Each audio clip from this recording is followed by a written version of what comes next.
Two people are dead after a standoff in Laurel. Good evening. This is CTV News. I'm Rochelle Metzger. And I'm Patricia Vallone. Thank you for joining us.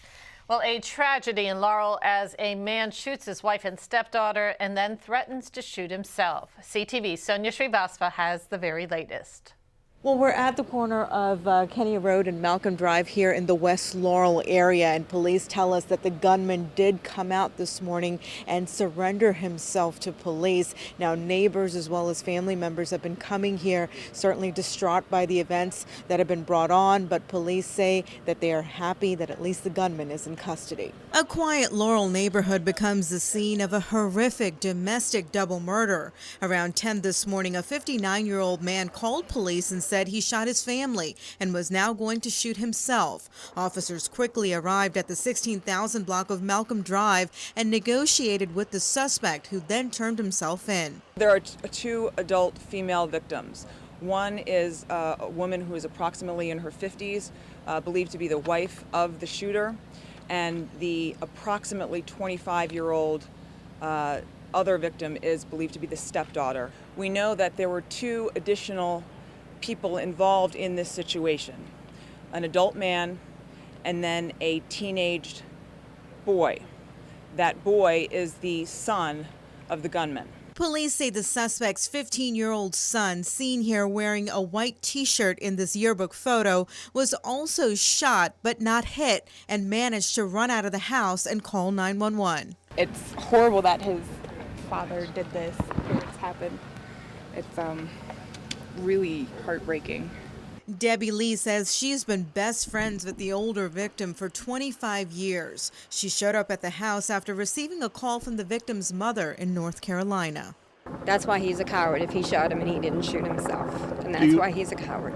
As police try to figure out a motive, neighbors saw images like these this morning. Men wearing heavy armor and police cars lined up as far as the eyes can see.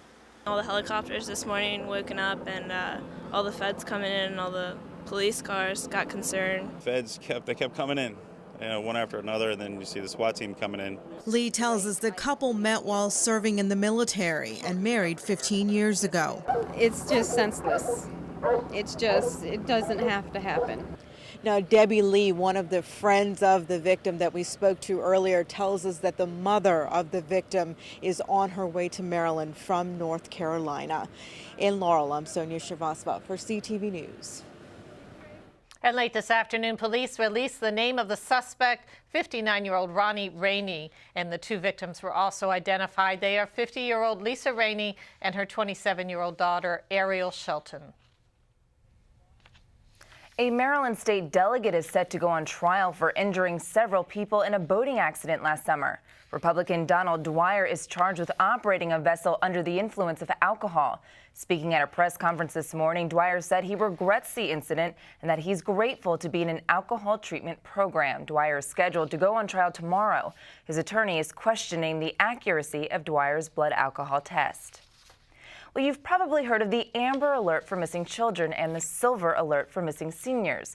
Well, when a law enforcement officer is injured or killed, a Blue Alert is used to distribute critical information to other agencies and the public. Senator Ben Cardin is sponsoring the National Blue Alert Act, which would establish a nationwide system. Today, he was in Rockville with police and local officials pushing for the bill's passage.